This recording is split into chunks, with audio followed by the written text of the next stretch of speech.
Samsung is just about to release the Galaxy Note 10, their second flagship for 2019, and the Note 10 and the Note 10 Pro, especially the Note 10 Pro, would be Samsung's most expensive and also Samsung's most powerful phone for 2019. In case you've missed it, check out our previous video with everything you need to know about the Samsung Galaxy Note 10, but as most of you already know, just a few months after the Note 10 gets released, the next Galaxy S comes out. So here's everything we know at the moment in terms of the Galaxy S11. Now, there's not a lot of leaks on the S11, but based on what Samsung has done in the past, we've actually modeled our own S11 concept, and this is how we believe the S11 will most likely look like alongside all of its features. So yeah, the S11 is the phone that I believe will redefine the smartphones of today. Okay, so I don't know about you, but I really don't care that much about the S Pen. So I do like the option of having one, but whenever I used a Note phone, I found myself using the S Pen for the first few days and then just forgetting about it. The main reason for this is that the Samsung Notes app is the one that works best with the S Pen, but it doesn't sync with anything else other than a Samsung phone and a Samsung tablet. It doesn't have a web version, it doesn't have a Windows or macOS version, so yeah, you're very, very locked in. Which means that I almost never use the S Pen, and in that case, for me at least, I prefer the Galaxy S series in every single way. Reason why I'm really looking forward to the Galaxy S11 next year. Okay, so what can we expect? Well, unlike Apple, which now keeps the exact same design for about 3 years instead of 2, Samsung actually tries and they make small changes every single year with big changes every 2 years. So we've seen the Galaxy S8 launch in 2017 with the most modern design in a smartphone back then. With extremely thin bezels, it had no home button anymore, and an almost full screen infinity display. That thing looked insane and so futuristic when it launched. This was then followed by the S9 in 2018, which saw some even thinner bezels, but overall the same design style. But the S10 from 2019 was truly the big change. You see, Samsung removed the bezels almost entirely in favor of that front camera cutout, which actually turned out to be very popular because of those wallpapers that the community has made. The Note 10 will also have that camera cutout, albeit a single camera module instead of the dual one on the S10 Plus and the S10 5G, and in the middle this time rather than towards the right. But yes, the Galaxy S11 will very likely remove the cutout entirely.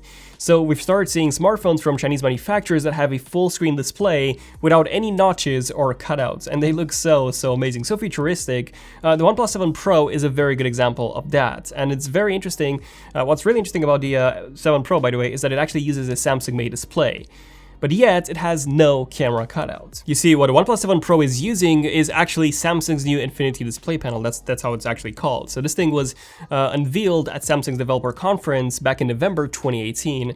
And interesting enough, this was not the display that Samsung ended up using on the actual S10, their flagship lineup for 2019. Instead, Samsung used the Infinity O display that featured that camera cutout. Now, they have actually used this new Infinity display later on the Galaxy A80, which is a mid-range phone that has a slidable camera module. So it's a pretty cool design.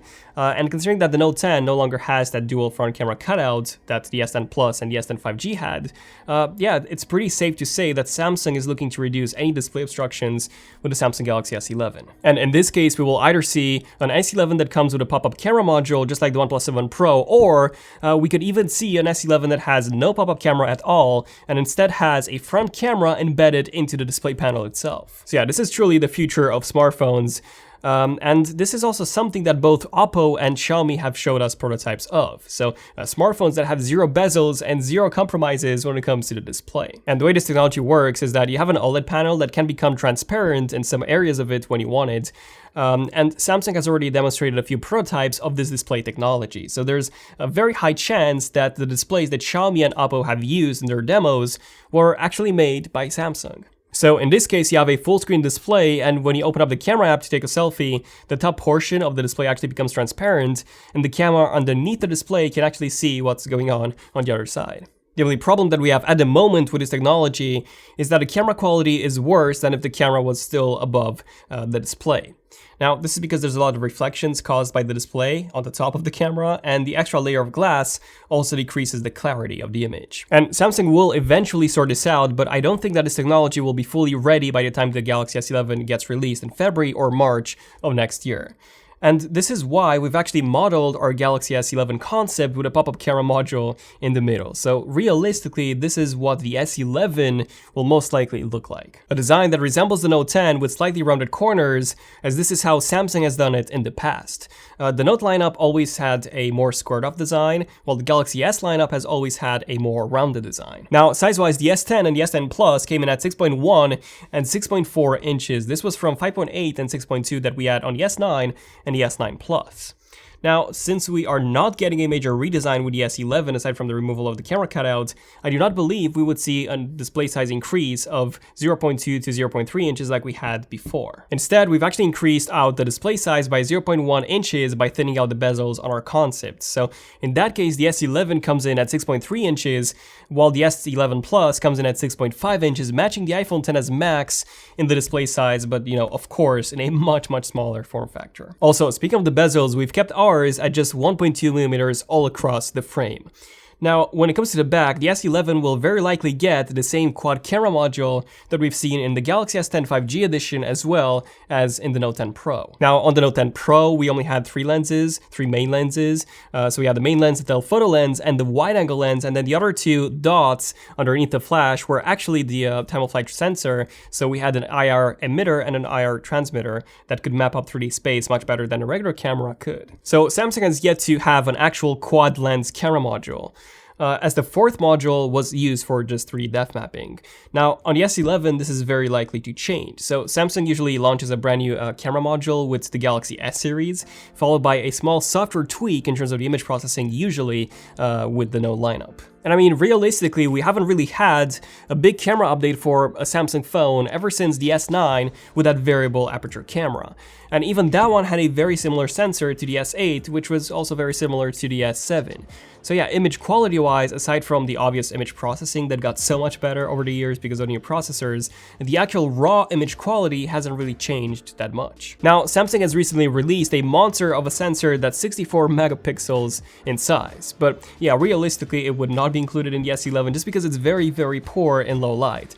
At least it won't be included as the main camera. But what we could see is Samsung using that 64 megapixel camera as their fourth camera module and improving the optical zoom of the zoom lens from 2x to about 5x or so. So that way, with a combination of that 64 megapixel module, Samsung could have an insane 50 to 60 times digital zoom on that camera, which would be awesome. This is something similar to how Huawei has done it with the P30 and Oppo with the Reno 10X. So the big camera updates as well as the removal of the camera cutout are the two biggest changes coming to the S11, but there are also going to be a few other improvements, some pretty cool ones as well.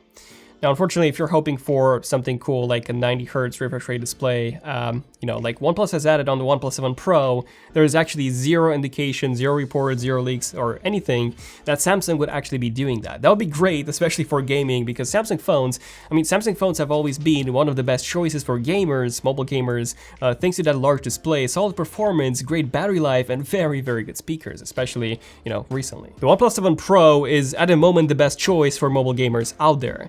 So fingers crossed that the S11 would feature something similar in terms of the display technology. That would be awesome. Now, when it comes to the actual specs, the Snapdragon 865 will be out pretty soon by the end of the year, and that's what Samsung will include in the US and Canadian models of the S11.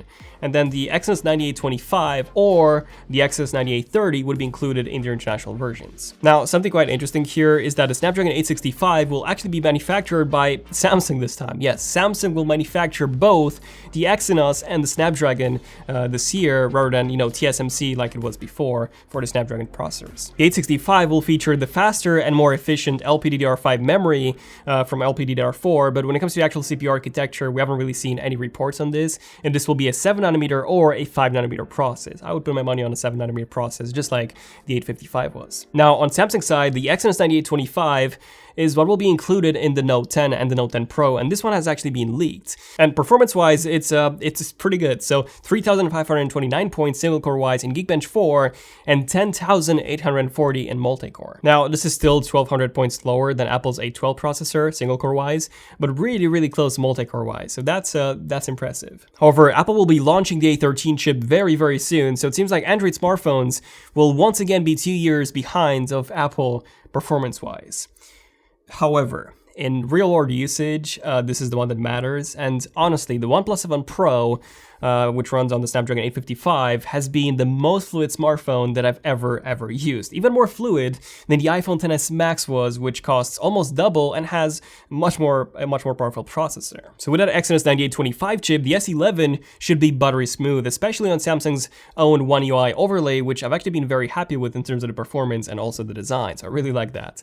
I just hope that Samsung adds a higher refresh rate, at least on the S11 Plus. Okay, what else? Well, you can say goodbye to Mr. Jack. Yes, both Mr. Jack and Mr. Micro SD, they will be going away, and yes, they will be removed entirely from the S11, finally. The Note 10, by the way, would be Samsung's first flagship phone to get rid of the headphone jack, and the S11 will follow suit. And yes, personally, while I do prefer the convenience of having a headphone jack, removing it forces manufacturers to focus more and more on wireless headphones, which means that we as consumers, we will see more wireless headphones hit the market, higher quality ones with better sound and lower latency, and all of that at an even lower price point. Also, some good news when it comes to stuff going away. The Bixby button, yes, it's finally said to be going away.